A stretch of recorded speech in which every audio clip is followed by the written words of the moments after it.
Hi, everybody. Today is Monday, June 23rd, 2025, and our friend Larry Johnson is back with us. Welcome back, Larry. Man, I gotta go get my sunglasses. That shirt you're rocking, you're looking good, dude. Thank you, Larry. Styling. Larry, let's start with the American attack on Iran. And Donald Trump came out and said they destroyed everything. The attack was successful, all of that. Here is what the White House is Yeah. talking about just today. They mentioned it. Was completely and totally obliterated because there have been different assessments on exactly how much damage has been done. We are confident, yes, that Iran's nuclear sites were completely and totally obliterated, as the president said in his address to the nation on Saturday night. And we have a high degree of confidence that where those strikes took place is where Iran's enriched uranium was stored. The president wouldn't have launched the strikes if we weren't confident in that. So this operation was a resounding success, and administration officials agree with that, as well as. Your take on what has happened, Larry? Well, I give Carolyn Levitt credit. She's much better looking than Baghdad Bob. You know, I remember the spokesman for Saddam Hussein. There are no tanks in Baghdad. And you see the tanks rolling into the back. Oh, here she is. We obliterated it. I mean, there's nothing left. Just a bunch of sand and dust. But, you know, the overhead photographs clearly show that, particularly with respect to Fordow, they didn't penetrate. You know, they didn't destroy it. And Iran apparently had advance warning. Now it's unclear how this advance warning came about. Did the United States tip them off? That wouldn't be the first time that kind of thing has happened. We saw it in Syria in 2017 and 2018. I think 2017 was the attack on Sharat airfield. And I know from people that were involved with the operation at the time that we called up the Russians and said, hey, we're going to be attacking this airfield, and it's going to be this time, and we're going to be using this many weapons. So you might not want to make sure your people are there. You might want to get them out and tell the Syrians. And so they vacated the area. We bombed. Trump, oh, big victory. Look what I did. Oh, you know, all this nonsense. And that's what we're getting more here. Oh, we obliterated the Iranian program. It's also possible that Russia gave them the heads up, or China. You know, both countries are and said, look, clear your people out, get out your enriched uranium.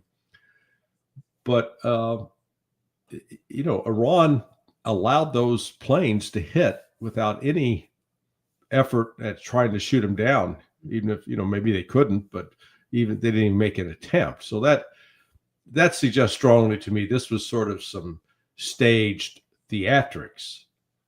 But the insistence of Trump that, oh yeah, we wiped it out.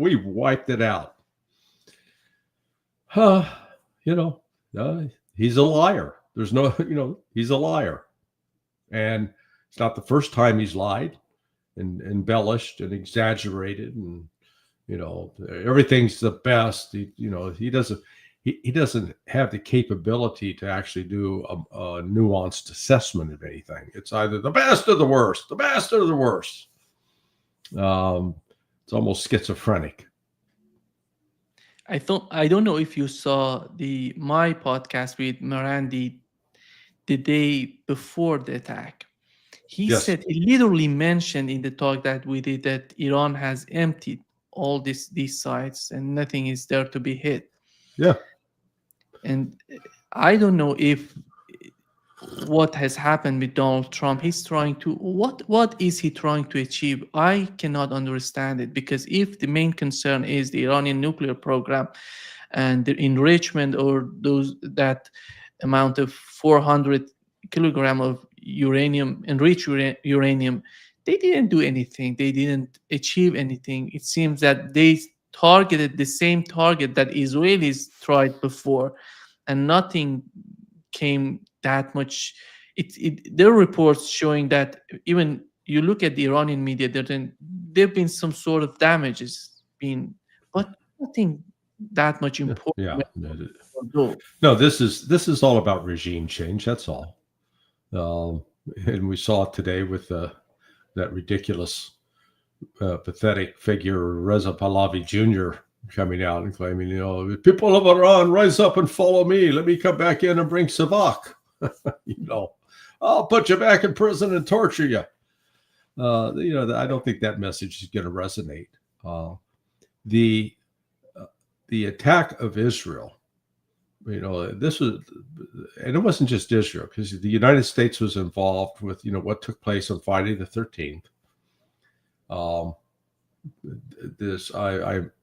While nobody in the CIA has called me up and said, hey, here's what we did, just looking at it, I can tell that the CIA and Mossad were intimately involved in putting together this major, they saw this as a way to, assassinate all these people, decapitate leadership, and hope and counting that the people would rise up. And they miscalculated.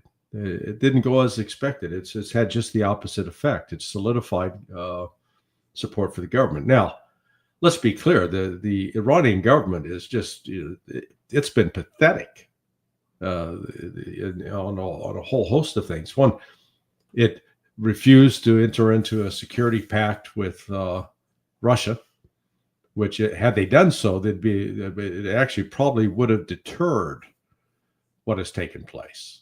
But they didn't. They refused to accept Russian air defense, except at Bushehr, the Bushehr power plant. Again, they go, well, we stopped them in October, and we can do it again. And they've been a complete, generally a failure. Well, not total, but Israel's able to hit just about any spot it wants in Iran right now with missiles, albeit they have limited explosive capability, but they're hitting. No denying that. So Iran could have had S-400 systems throughout its deployed at critical strategic sites. They haven't done that. But with all the failures of Iran, they're still intact. Israel doesn't have the military force nor the strategic depth to dismantle it. But they were sort of hoping this would be like what happened in Syria, where a sudden collapse, without understanding the difference in the two societies.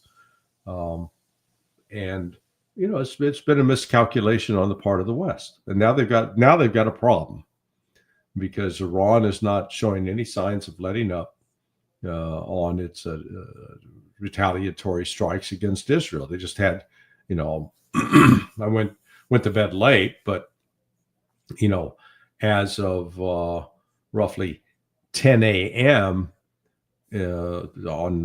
On Monday in Israel, there hadn't been any missile strikes. And then between 10 and noon, Iran hit them, with at least 15 to 20 north to south. So Israel as well is, it doesn't have an air defense. That's the one thing right now Iran and Israel share in common. They got crappy air defense. Doesn't work, and each side can hit the other at will.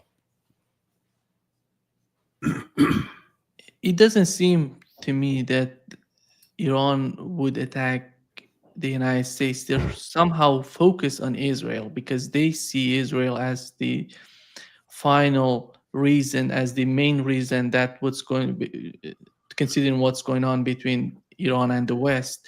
Do you think that they're going to continue the same way? They're going to just attack Israel, or they're going to somehow, they're thinking of just blocking the Strait of Hormuz? And we know that Yemenis, Houthis, have announced that no U.S. ship can pass the Bab el-Mandab or the Red Yeah. Sea. Yeah. They're prepared to attack. What's going on in terms of the escalation or the management of escalations in the eyes of Iranian? As we, how do you see their behavior to be? Well, it looks like Iran is thinking about, okay, what are we going to do? Look, it's you don't want to be like a bunch of 5-year-old kids. He hit me last, and you're just slapping each other back and forth, to accomplish what?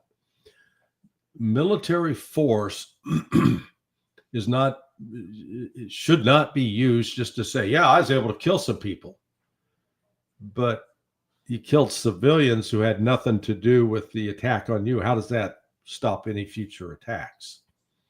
So I'm hopeful that Iran is sitting back and thinking, okay, what is it that we want to do right now? What's our objective? If they launch attacks on U.S. military facilities that have already been largely, as the Iran nuclear sites were evacuated, so you're not going to kill too many people. You're not necessarily going to render those sites inoperable, but you are going to give the United States, see, they hit us. Now we can retaliate. And so then it adds to Iran's, level of destruction, number one, that it's going to experience. And until, and I'm making an assumption here that as a result of the meeting today with Putin in Moscow, with Foreign Minister Araghchi, that Iran's now going to take the S-400s and accept Russian help and Chinese help in a way that they haven't previously. I think they're going to recognize they need some assistance. So, the way to that's in place. I don't see them launching some big spectacular strike to deliberately target the United States. In part, it'll actually be more devastating to Trump that Iran basically says to the United States, you're not even worth spitting at. You did nothing to us. So we're going to ignore you for now, but we're going to finish off. They're going to continue to put the pressure on Israel. Yeah, keep the focus there. I don't think that they're going to shut down the Strait of Hormuz for the simple reason 80% of the oil that comes out of there, where does it go? Do you know where it goes? Yeah, to China. Well, India and China account for about 20%, but then the other 60% go to other countries in Asia. Yeah. So right now, Iran has the goodwill of so many countries who are condemning the United States and Israel. I mean, with each of these actions, the United States and Israel are revealed to be these despicable bullies. I don't see it in Iran's benefit to shut down the Straits of Hormuz to cut off oil to India and China. What did they do? So, I think they're going to be, now they may be, will selectively target certain ships that are, going to Europe, for example. They may try to do that. Impose sort of a specific embargo that, hey, any ship heading to Asia, good on you, God bless, go with, go fast. But anyway, a ship that's destined for Europe, stop, you're not leaving. They might do that. So it's going to be, I think Iran now is going to, well, as we've seen, they're not reacting immediately and emotionally to the attacks on the 22nd, Sunday morning. But they are continuing to hit Israel. And so, Israel again has launched some missiles in the past within the last 3 hours. And I'm sure we'll see another Iranian response. They just keep hitting back, and they are inflicting significant, painful damage on Israel. And you mentioned, we know that the Iranian foreign minister is in Russia talking with Putin. Here is what Peskov said, that Russian assistance to Iran will depend entirely on Tehran's specific requests. Yeah. And how do you see the way that these two countries are communicating, or maybe bring in China?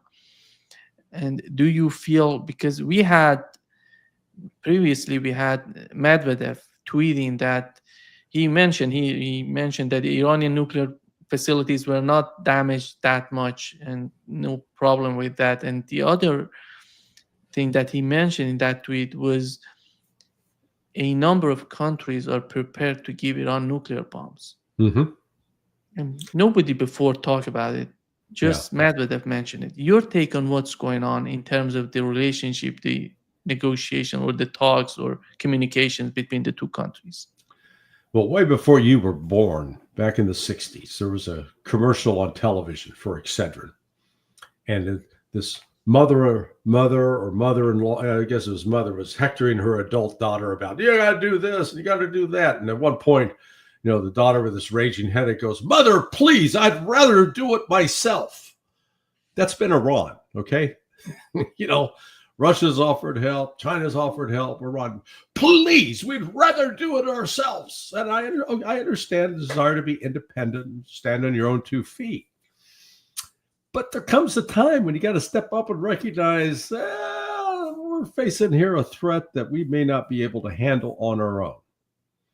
Now, after the attacks on, was it October 27th of last year,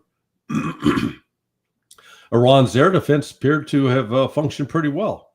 They kept the F-35s offshore outside of Iranian airspace and shot down most of the missiles that came in. And, no damage of any consequence was done. Well, that's not been the case since June 13th.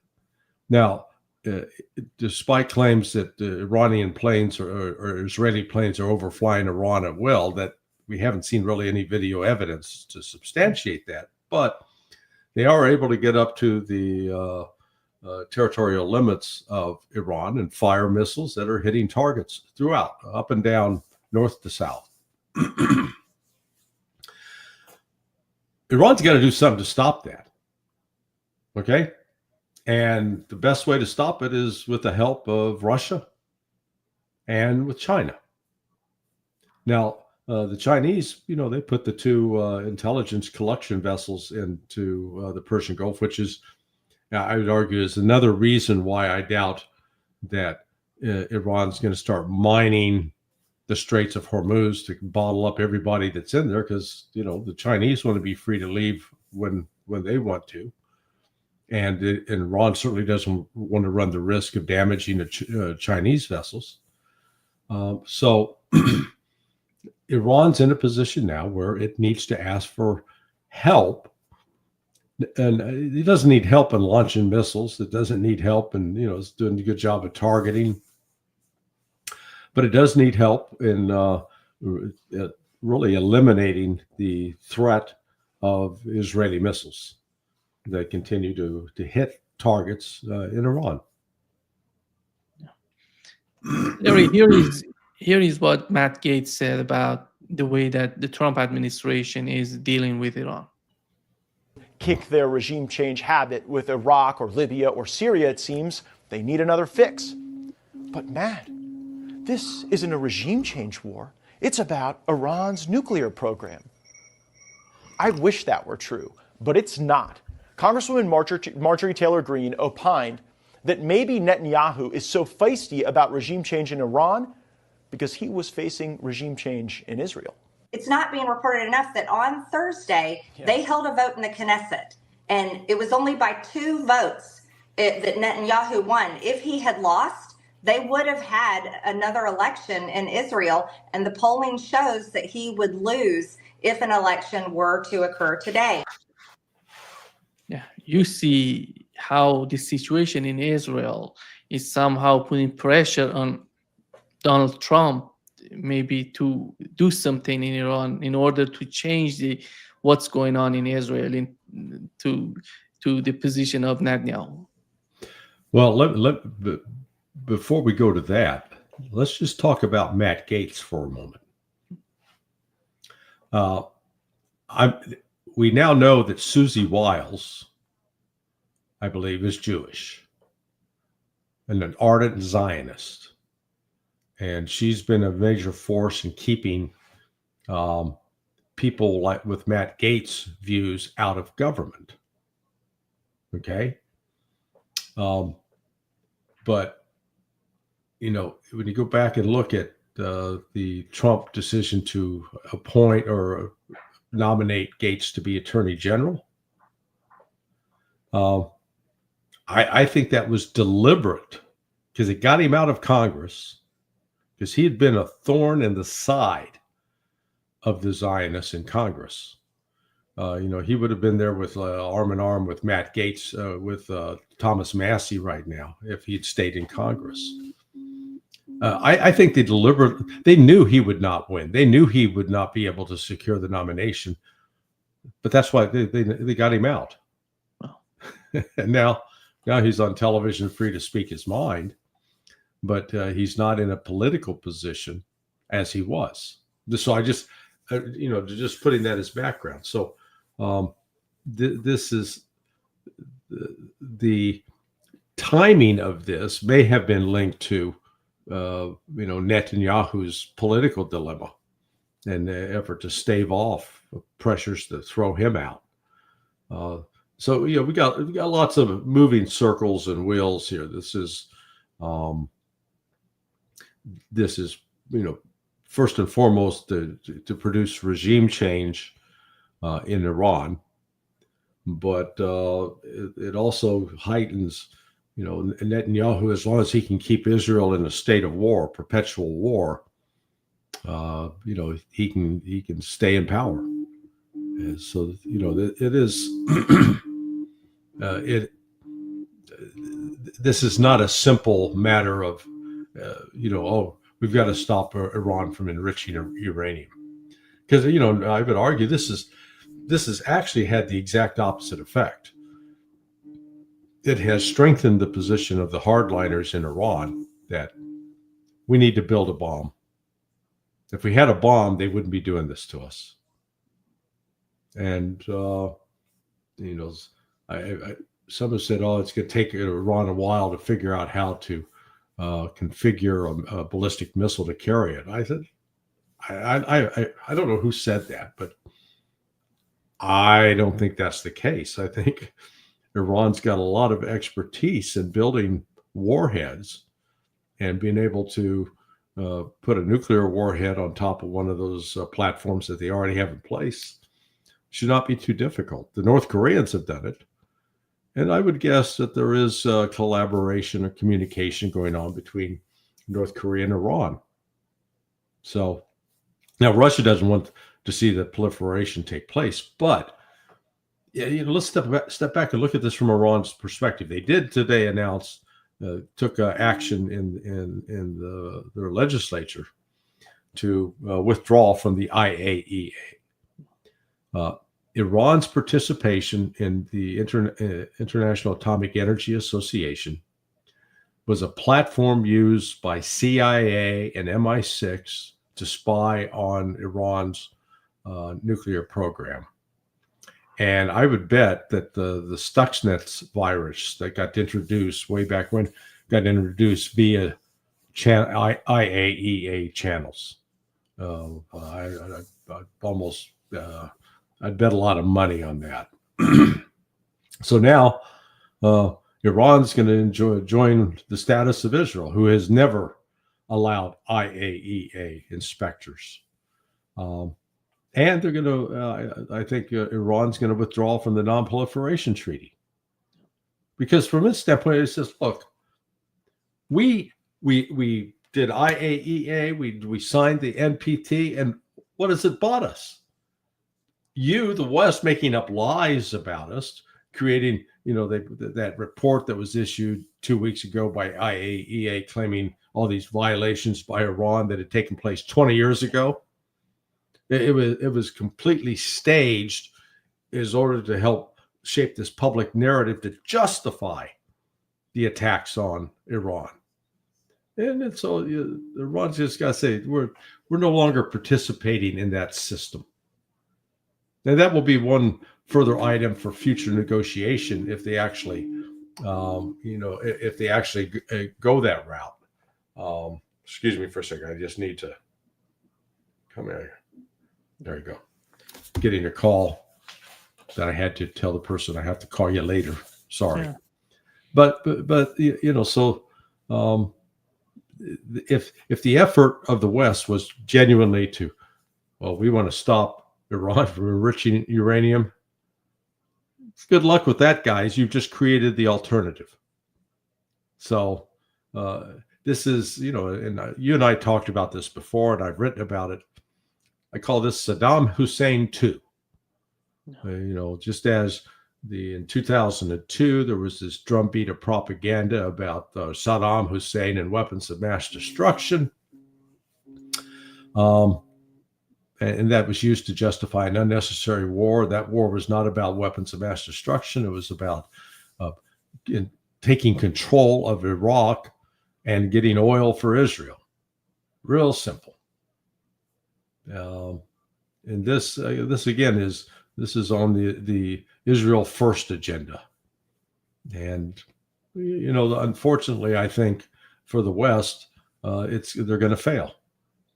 And fortunately for the people of Iran and others, Pakistan and Afghanistan, and unfortunately, Syria still has been decimated by Western interference.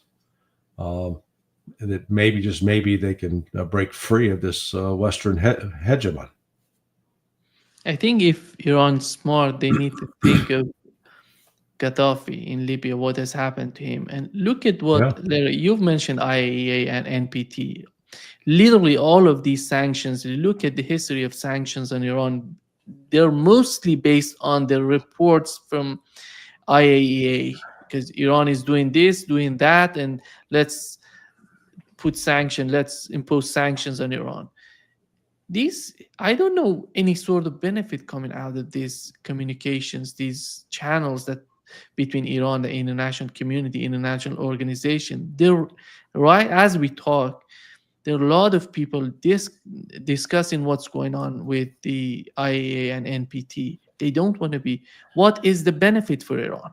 They're asking these questions right now in Iran. Yeah, Iran's behaved a lot like a teenage boy that wants to date what they think is the prettiest girl in school, and they keep thinking, oh, well, I have to dress a certain way, I have to talk a certain way, I have to eat certain, they have to change who they are, they think, in order for that pretty girl to pay attention to them. And then once they make all those changes, they find out the girl, laughs at them, calls them names, and say, "Get lost. I'm not going to date you." I think Iran has been trying to really sort of ingratiate itself with the West. Please like us. Please let us. We're not really bad people. We keep hearing, "Oh, Iran's bad because they chant death to America." Well, what the hell do you think Americans are saying about Iran? Long live Iran? It's death to Iran without chanting it on television. Okay, it's not a cultural thing, but the message about death to Iran is the policy of the United States. So we got to stop with Al, and Iran's chanting death to America, death to Israel for no good reason. I mean, United States and Israel just been minding their own business over all these years, doing nothing bad, just picking flowers and drinking wine and just chilling out. And here these nasty Iranians keep attacking us for no good reason. Like I said, it's just a total ignorance of history, and without recognizing that, hey, do you think the fact that the United States, with our the son of Theodore Roosevelt, Kermit Roosevelt, that overthrew the elected government of Iran and Mossadegh in '53 and installed a toady, a Western toady, and that toady ended up torturing and killing, tens of thousands of Iranians over the years. Think that had anything to do with some of the animus directed at the West? How about Western involvement in supplying Iraq with chemical weapons that were used to attack Iran? Do you think that has anything to do with the animus? How about U.S. shelling Shi'i communities in the Bekaa Valley with battleships in '83, killing women, children, and men, Shia? Do you think so? There's a context to all of this, and that's what people don't want to look at or acknowledge. And when Iran has struck back, as America would, let's put it this way: if America was in the position of what Iran has been, we would have been fighting, bombing, killing. And look at all the fighting, bombing, and killing we do for much, much less provocation. So it is. We live in this world where the United States, by virtue of its economic power, can dictate a narrative, and most people are not willing to even think about how nonsensical that narrative is. They just buy into it, and then actions on, and they support these kinds of actions, like as we saw Sunday morning. Larry, it was somehow tragic to see Tulsi Gabbard sitting in the Situation Room while the attack was happening. She's lost her soul. Sorry, she's lost her soul, in my view. Go ahead. Look at the track records of Tulsi Gabbard, the way that she was talking about the wars in the Middle East, how she was opposing, going against the people who were advocating for war, and right now sitting in the Situation Room and watching what's going on between the United States attack on Iran. Let me put it this way: what is the main benefit for the Trump administration that could convince even someone like Tulsi Gabbard to be part of this? Well, the money that's been pumped in by Israel and by Zionist Americans who are ardent supporters of Zionism, and we're talking wealthy billionaires, people like Bill Ackman of Pershing Square, Sheldon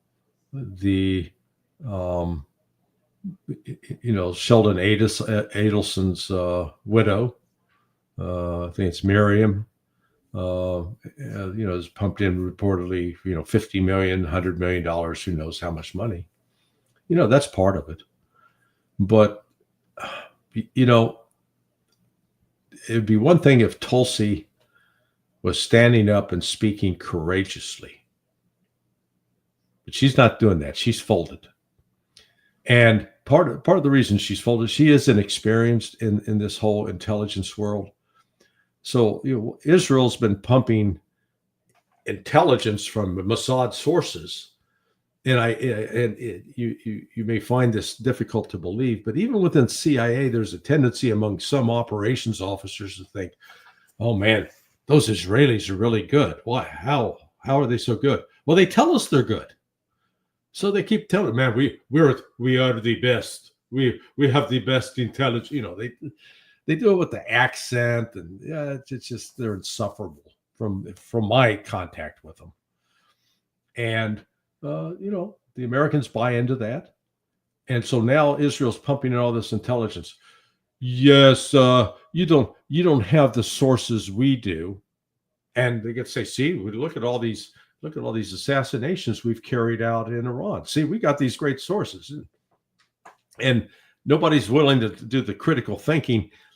The fact that you've got an Iranian society that is not an oppressive authoritarian system, and you can use minority, ethnic minorities like Kurds, Azeris, Baluchis, who in some cases have legitimate grievances against the ruling Persians. You get them to carry out attacks. That doesn't necessarily mean you've got actual penetration, understanding, and insight about what is actually taking place within the nuclear enrichment system. But so they come back and say, we got this intelligence. And Tulsi's too weak to say, well, our intelligence, which part of it is based upon analytical conclusions where they look at such as, well, Iran is participating in the NPT, and Iran is participating in IAEA, and Iran is allowing inspectors into these sites. And up to this point, we've not had a situation where Iran says, no, you can't go behind that door. This is, sorry, top secret. You stay out. And so that's part of what's gone into this judgment. And the fact that you've had consensus between, as I talked about on Friday, the 5 different, main collector agencies within the intelligence community, CIA on the human side, DIA on the human intelligence side, State Department reporting through, what's taking place, diplomatic traffic and from embassies overseas, the National Security Agency, all electronic communication, NGA, the National Geospatial Intelligence Agency, which overhead imagery and such.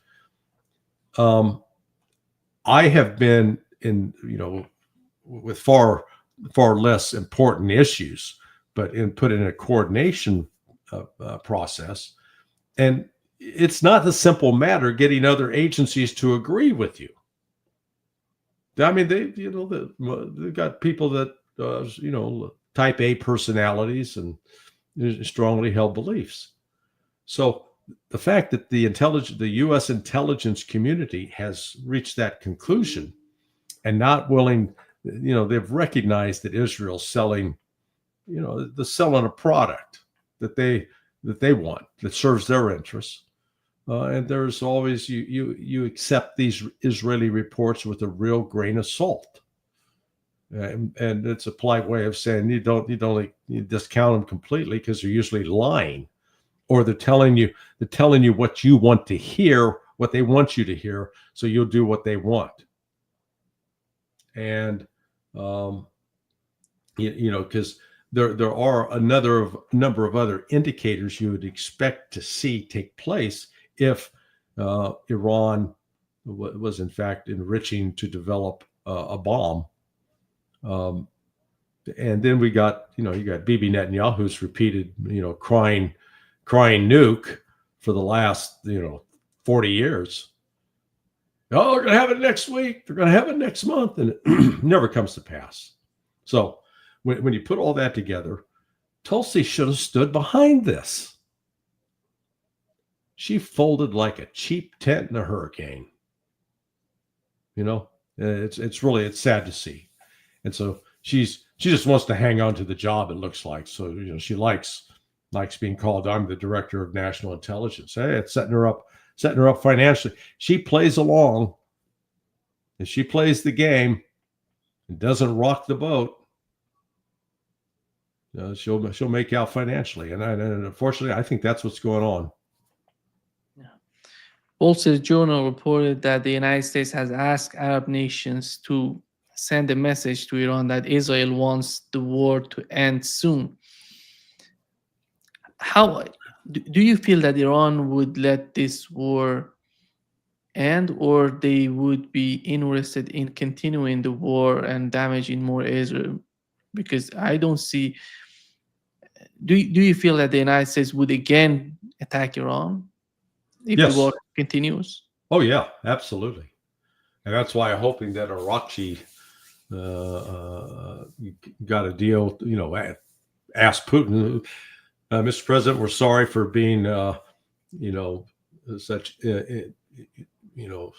ingrates in the past and turning down your offers of help. We would really like to have your help now. come bolster our air defense system.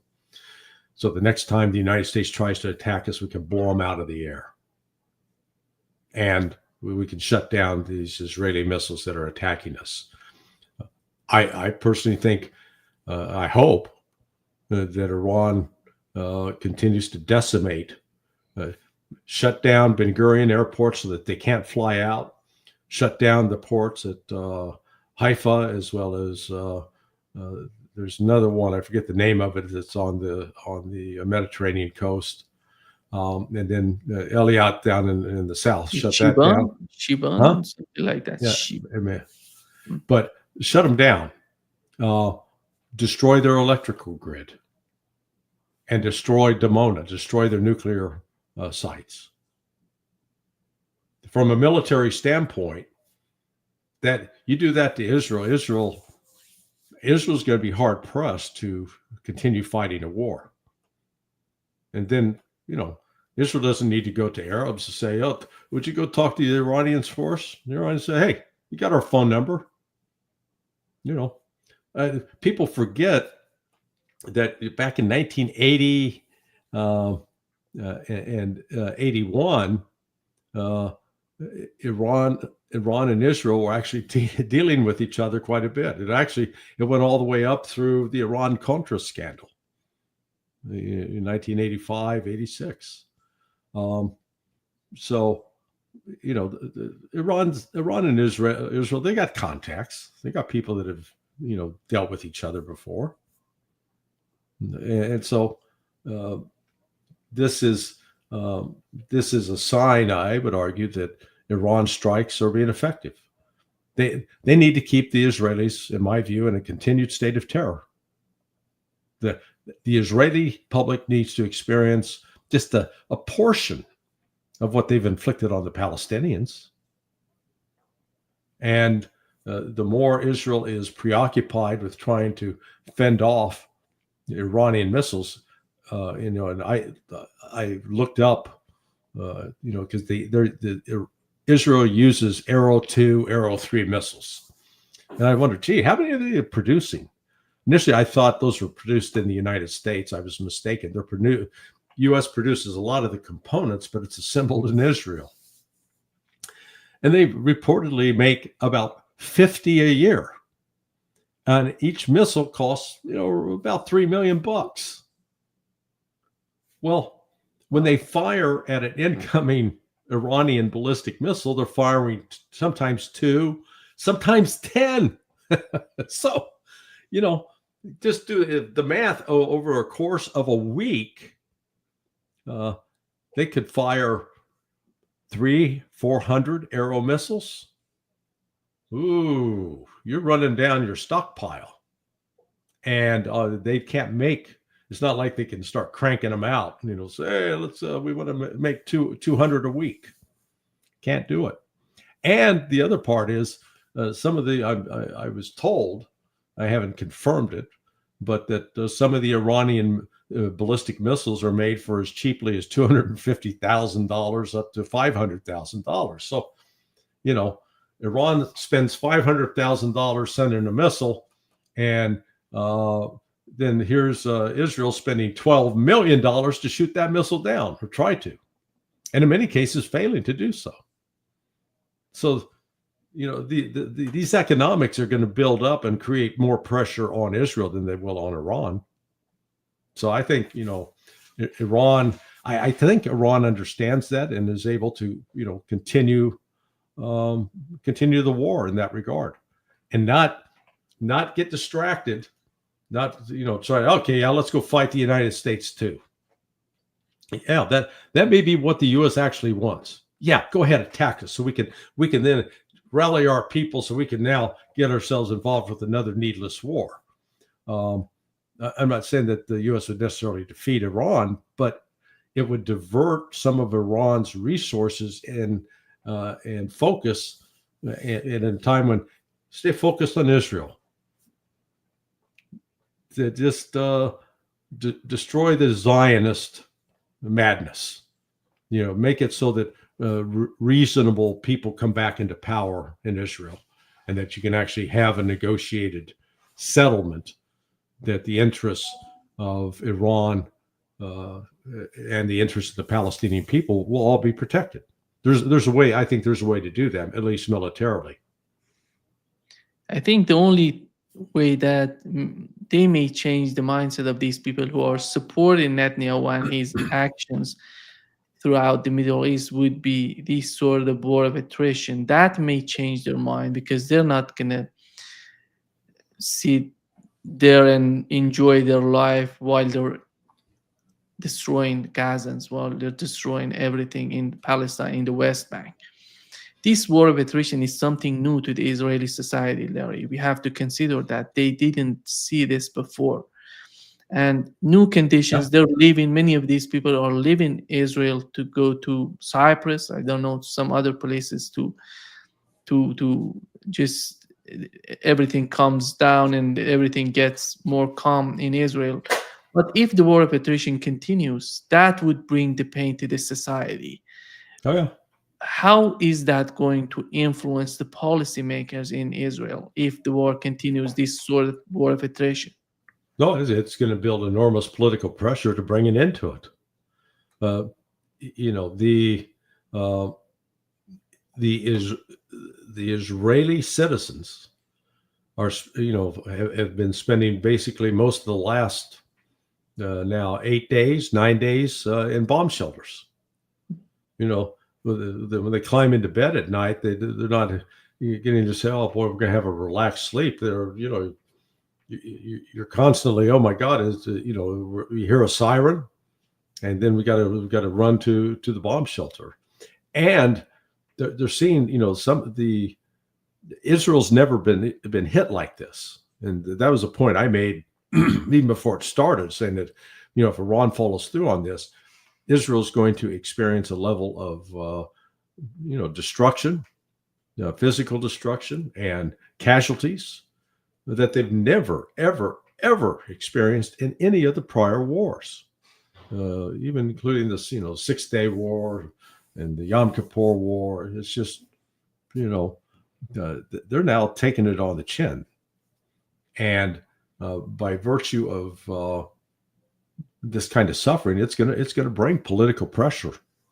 And, they'll at some point they'll toss Netanyahu. I think it will become so great that while they'll be tempted to use a nuke, I think there's still enough. There's at least one or two sane people still in Israel that would prevent that. But Russia and the Chinese and even the United States would probably recognize you can't do that. If they do that, it would push this in a very, very dangerous direction that we get outside of the control of those folks trying to keep it under control. Today, Israel attacked one of the main universities in Tehran, Shahid Beshi University, and they attacked other civilian infrastructures as well. And we had Morandi coming out on X. He said that if Israel continues with this sort of mindset, attacking civilians, we may change our strategy in hitting the targets in Israel. How? Because this is not Hezbollah or Hamas. They can hit Israel at any point in Israel. But do you feel that Iran would change its strategy if Israel would continue with the same sort of attacking civilians?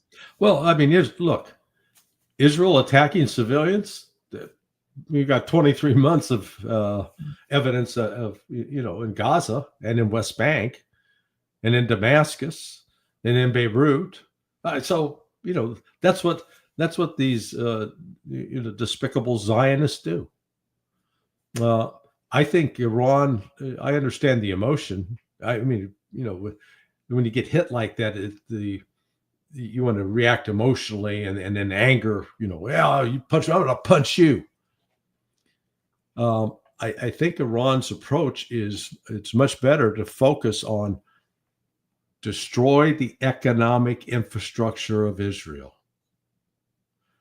destroy the military and intelligence headquarters of the Israeli occupation force. Destroy the power plants. Destroy the airports. Destroy the port infrastructure. Make it impossible for Israel to survive economically. You don't have to kill civilians. I think Iran, in doing that, will send a very clear message about, let's see who's the civilized culture and society. Don't fall for this, demonic God that the Zionists worship, eye for an eye and a tooth for a tooth. If you embrace a deity, go for a deity that says, basically, if you've been wronged, that doesn't justify you committing the same crime. So avoid, you remember last week when Iran hit a military headquarters that was near a hospital. The blast wave basically broke glass, knocked some structures down in the hospital, but it wasn't an attack on the hospital. Oh my God. All the Zionists were out with crocodile tears. Oh, look at this. They're targeting civilians in hospitals. Meanwhile, these are the same people that have attacked, I think the number is 36 hospitals in Gaza and have killed babies and women. And please spare me the hypocrisy.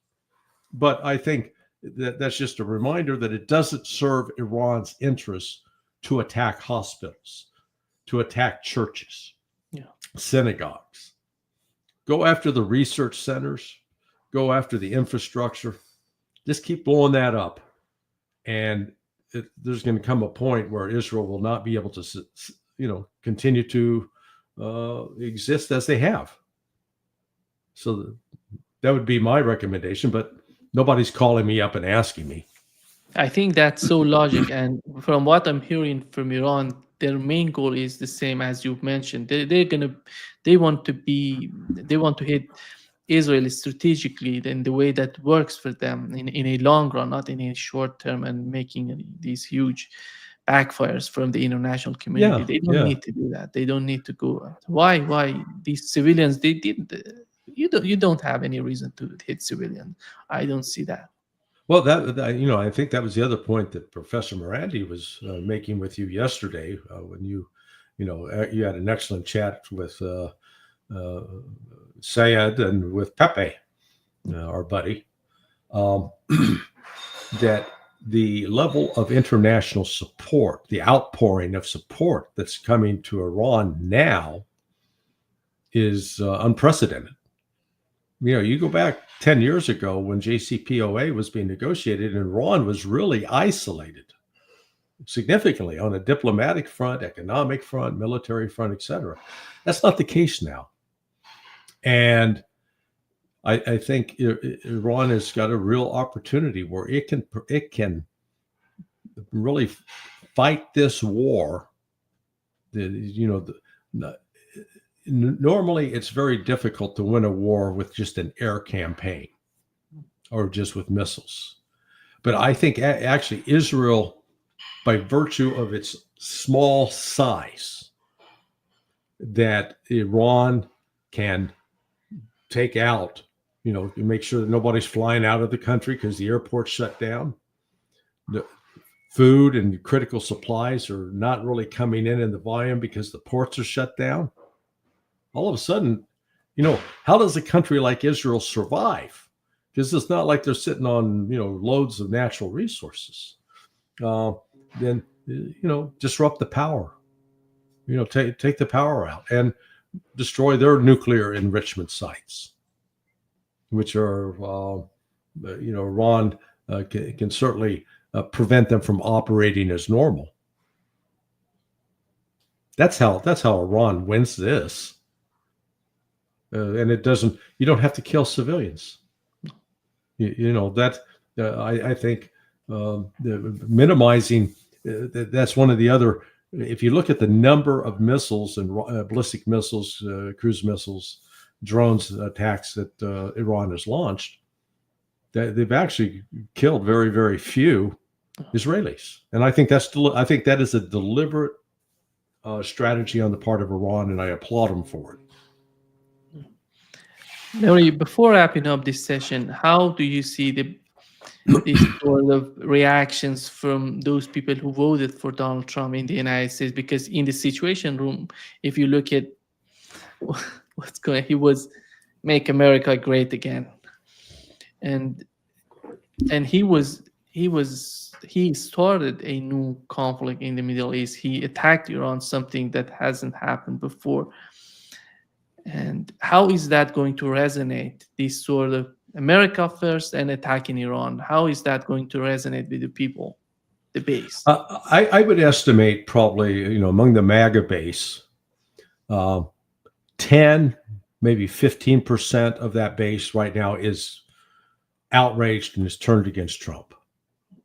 I think the majority of that base actually still supports him, but within that, let's say within that remaining 90%, there's probably a good 40% say taking a wait and see approach. They've heard, oh, we totally obliterated it, and then the evidence is going to continue to emerge over the course of the next 3 to 4 weeks that that's not the case, and then they're going to once again, Trump's going to be coming back. So, oh, now this time we're really going to destroy him. Trust me. Well, your credibility is eroded then, because it would have been proved that what you told us the first time was male bovine excrement. So we're not actually giving you the benefit of the doubt this time. And all of that's taking place against the backdrop that Trump needs support in Congress, and he's beating up on people like Thomas Massie. I mean, just viciously, yeah. And that's what I really despise about Donald Trump is, he is such a narcissist. And granted, Barack Obama was a narcissist, Joe Biden's a narcissist, George W. But they're all, and Bill Clinton, they're all narcissists. Okay, they're not genuinely interested in what can we do to make America actually better. But Trump personalizes it in a way that just reflects the thinking of like a child, not an adult. And so I think, he started a process that will continue to erode his support, because I'm going to bring peace. Well, he's not bringing peace, and he's certainly not closing all these great economic deals that he pledged. Oh, yeah, the tariff. Remember, they're lining up to kiss my ass, he said. I don't see a long line. Actually, we had in the news that Japan is considering not to participate in the NATO, and in South Korea as well. They've mentioned that they're not going to be there because of the United States attack on Iran. They're somehow, we don't know still about Japan. They're reconsidering their decision to go to NATO. But Larry, what's so much stupid about the decision, before wrapping up, is that somehow they feel if they destroy a facility, Iranians would be in a great problem. They don't. This is something domestic. They build it domestically. They know how to rebuild it. They know how to create it, maybe deeper, and nobody can reach that. Well, so speak of your own experience. So you were born when, 1980, 81? 84. 80. Oh, God. You're younger than my son. Okay. So you were born, though, in the midst of the Iran-Iraq war, when Iraq was using chemical weapons. Yeah. And so you have no memory of that war, do you? Not much, but I remember the bombings. What have your parents said to you? Yeah, it was somehow about the attacks on Iran. Yeah, because in those days the attacks were the Iraqi fighters would come to the cities, bombing and getting back, and when they come, these sort of everybody rushing into the shelters and all of that. This sort of experience, I remember in my memory, I remember some of these, just everything is just, everybody's just going to the shelters. It's somehow, I remember some of that. It's not that much clear in my mind, in my imagination, but I remember those days. But it wasn't that much. Iran was not, if I'm not mistaken, in those days Iran didn't have that much of power militarily, because it was in the Right. aftermath of the Shah and the destruction that has happened in the initial days of revolution. We had some sort of messy situation in Iran, and they didn't know what to do, because it took time to find a better way to fight Saddam. But Yeah. it was somehow, I remember those days, but not that Yeah. much influential in my mind. Yeah.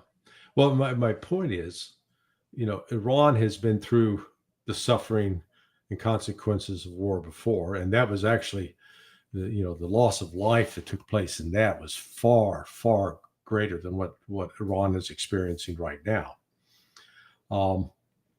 And the Israel does not have the ability to sustain this level of operations against Iran. And particularly if the airports are shut down, the ports are closed, they're gonna run out of stuff. And it really creates this is a time for patience on the part of Iran, where it remains calm.